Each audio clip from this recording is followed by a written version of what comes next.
Muy buenas tardes, me llamo Rafael Ángel Cala González, soy de la Facultad de Ingeniería Química y Textil de la Universidad Nacional de Ingeniería. El día de hoy mi equipo y yo va a realizar un análisis del libro Ética para los Ingenieros, el autor Bilbao Fuertes Gilbert. Mi equipo va a realizar un gran resumen de todo el capítulo 6 y además van a puntuar los aspectos positivos y negativos.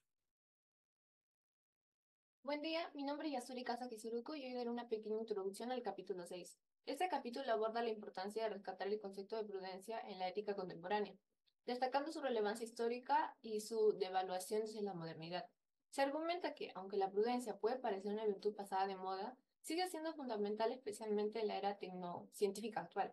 Se propone que, aunque puede ser difícil recuperar su prestigio original, es posible reinterpretarla en términos de racionalidad práctica, ética aplicada y responsabilidad.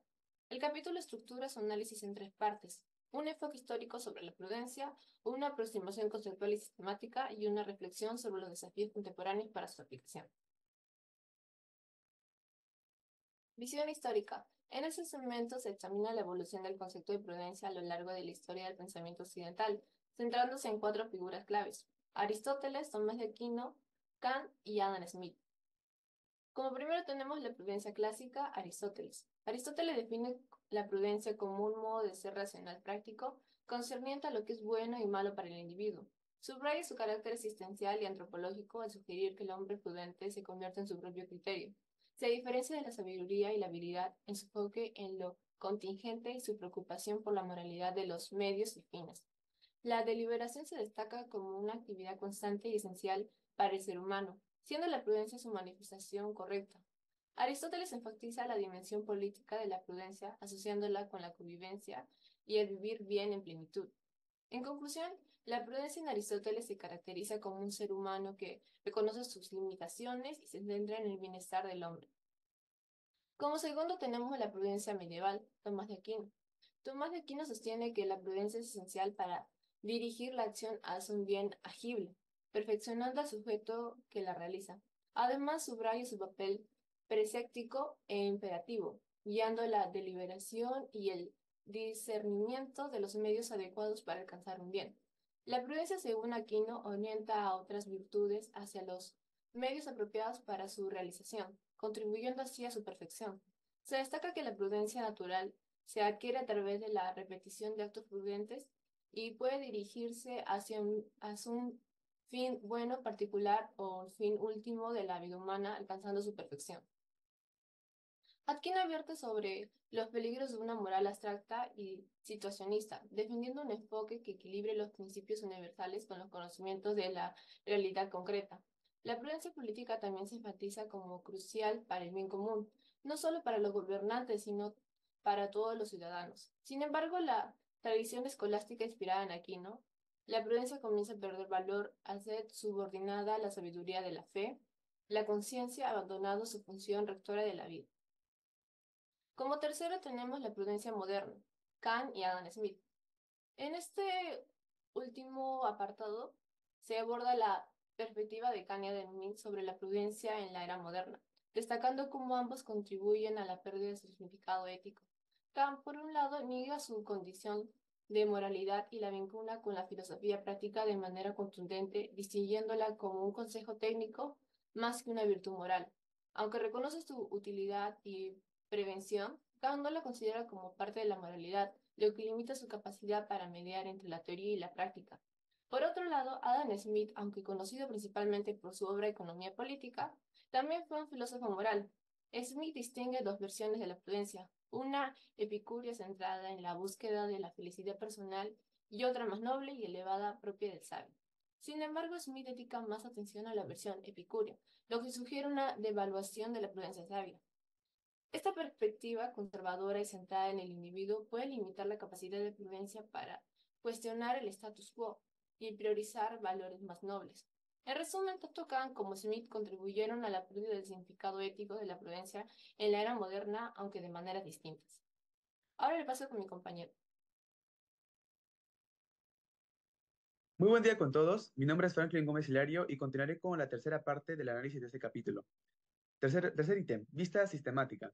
La prudencia es una virtud moral que implica la capacidad de reflexionar, deliberar y tomar decisiones acertadas en base a principios éticos y circunstancias concretas. Se basa en el conocimiento previo, la experiencia acumulada, la percepción de la realidad y la creatividad. La prudencia es esencial para una vida plena y se opone a la mediocridad, la evasión de responsabilidades y la falta de compromiso. Es una cualidad que implica asumir riesgos, tomar la iniciativa y enfrentar desafíos de manera responsable. La educación moral se apoya en la educación de la prudencia, que es fundamental para el desarrollo de una conducta ética y sabia en la vida cotidiana. Siguiente. Como cuarto aspecto es la prudencia en acción, el cual se subdivide en tres partes. La primera, la inseguridad de la deliberación. En este contexto, la prudencia se convierte en una virtud fundamental, ya que implica la capacidad de reflexionar, evaluar y tomar decisiones de manera prudente y responsable en medio de la incertidumbre y el riesgo.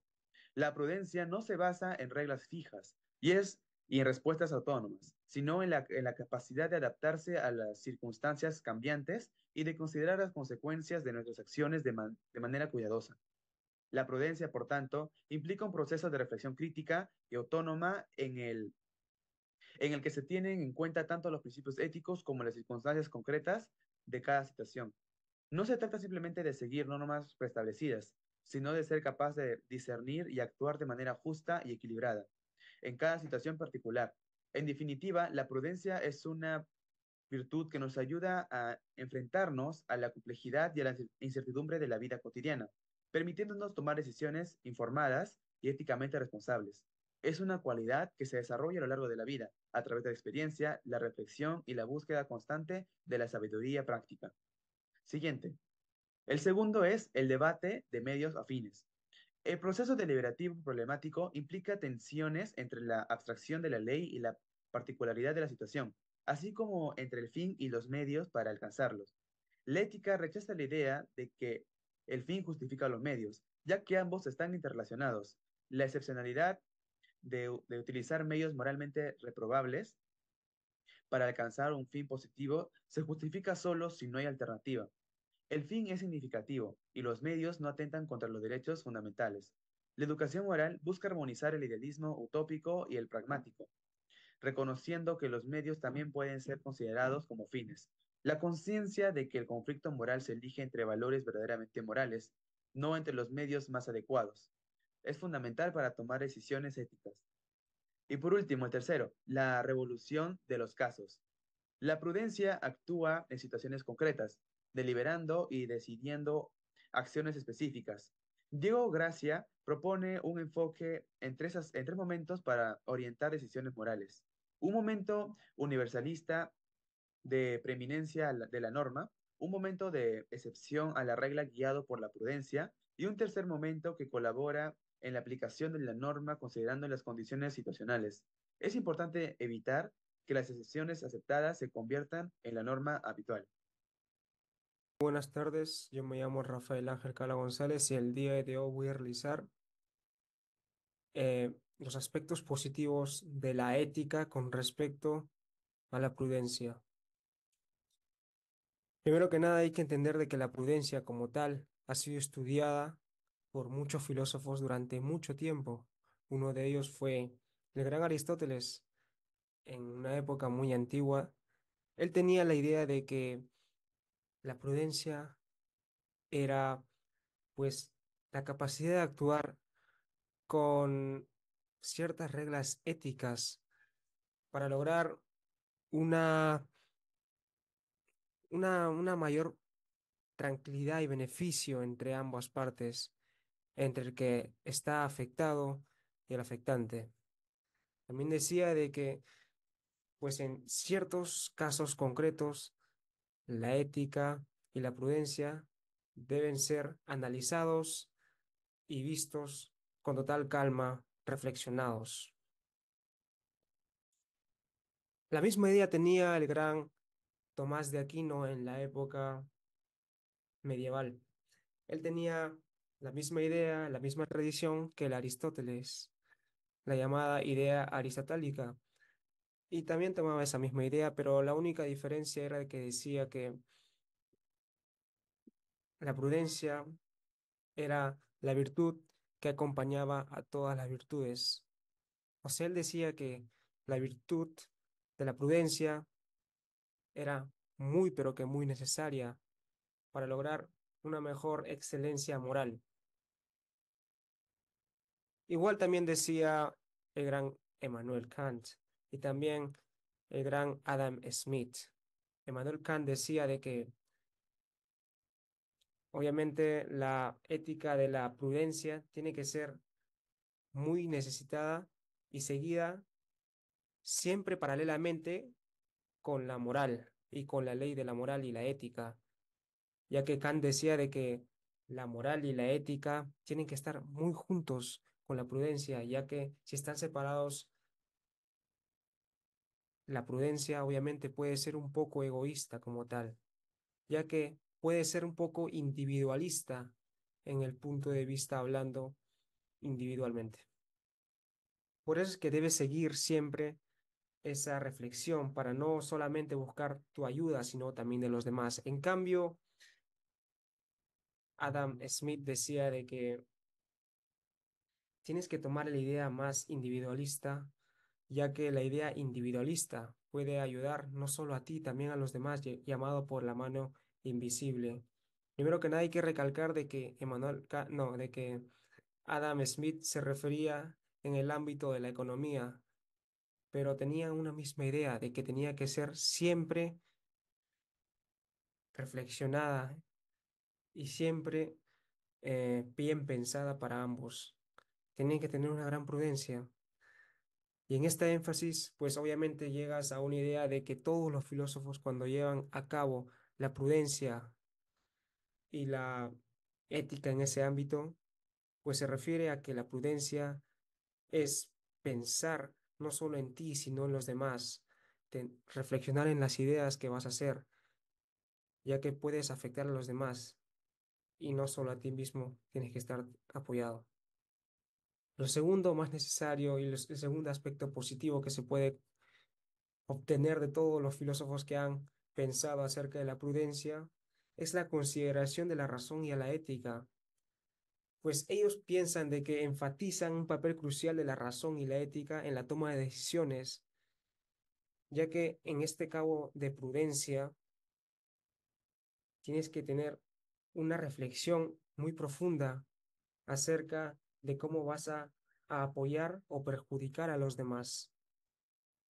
Y tienes que tener un discernimiento ético y también utilizar obviamente tus herramientas, así como le decía Aristóteles, tienes que tener tus ideas y tus experiencias bien fundadas para lograr todo lo que te propones. Muchas gracias.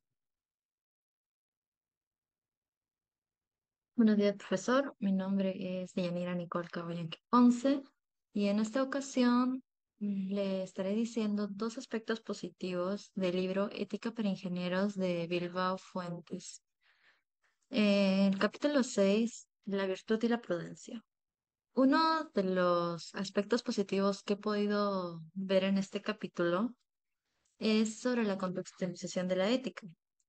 La prudencia se destaca como una virtud moral que va más allá de la simple precaución o la anticipación de consecuencias. Se resalta su papel en el marco ético más amplio, donde se relaciona con los principios éticos fundamentales y se adapta a las circunstancias específicas de cada situación. Esto implica que la prudencia no es un conjunto fijo de reglas, sino más bien una capacidad de discernir y aplicar principios éticos de manera flexible y contextualizada. Ahora, énfasis en la responsabilidad y acción. Ese es el segundo aspecto positivo que yo encontré, que sería, se enfatiza que la prudencia no es simplemente evitar el riesgo o la toma de decisiones difíciles, sino que implica asumir la responsabilidad de buscar activamente el bien. Esta virtud requiere tomar la iniciativa, enfrentar los desafíos y actuar con determinación, pero siempre de manera reflexiva y considerada. La prudencia, en este sentido, no es pasividad, sino una forma activa y responsable de enfrentar las situaciones difíciles de la vida. Hola, mi nombre es Aneli Bueno Navarrete y hoy les estaré hablando sobre los aspectos negativos del capítulo 6 del texto. Empezamos por el ítem número 2, la visión histórica. Acá nos menciona que no podemos propiamente identificar ética aplicada y prudencia porque, como repetiremos más adelante, esta se distingue del conocimiento ético por su relación directa con la actuación concreta. Y bueno, la ética aplicada, por su parte, no tiene entre sus tareas la solución de casos concretos, sino diseñar principios y procedimientos inmediatamente vinculados con la acción. En caso contrario, dejaría de ser ética para formar parte de la moral. El primer aspecto negativo que encuentro acá es que las definiciones usan palabras no tan sencillas y la información no es tan clara, la información del mensaje que se quiere transmitir. Pues nos dice, por ejemplo, que prudencia está directamente relacionada con la actuación concreta, pero nosotros sabemos que la actuación concreta se refiere más a moralidad o a la moral, ya que la moral es la decisión que toma cada persona de aplicar o no los principios éticos. Sin embargo, tampoco nos dice que prudencia se relacione con moral, más bien la desvincula un poco de ética, de la ética aplicada. Y esto hace pues más complicado entender la definición de prudencia. El siguiente aspecto negativo lo encuentro en el ítem 2.3, la prudencia moderna, de Kant y Adam Smith. Bueno, y acá nos dice que ambos contribuyen a la pérdida de significado ético de la prudencia, pero yo me voy a centrar un poco más en lo que dijo Kant según el texto, pues dice que Kant de manera contundente niega la condición de moralidad y la vinculación de la filosofía práctica con la prudencia. Sobre la primera parte que le niega su condición de moralidad, como ya les había dicho en el ítem anterior, no estoy de acuerdo, pues considero que la prudencia sí debería ser parte de, del estudio de la moral. Y bueno, que la desvincula con filosofía, con la filosofía práctica. En realidad, la prudencia sí tiene que ver con la filosofía práctica, ya que se acerca mucho a conceptos éticos y morales, que son justamente parte de lo que analiza la filosofía en uno de sus campos. Gracias por su atención. No olviden suscribirse a Ética, Filosofía Política e Ingeniería Uni 2024. No olviden activar la campanita de notificaciones y compartir sus opiniones en la cajita de comentarios.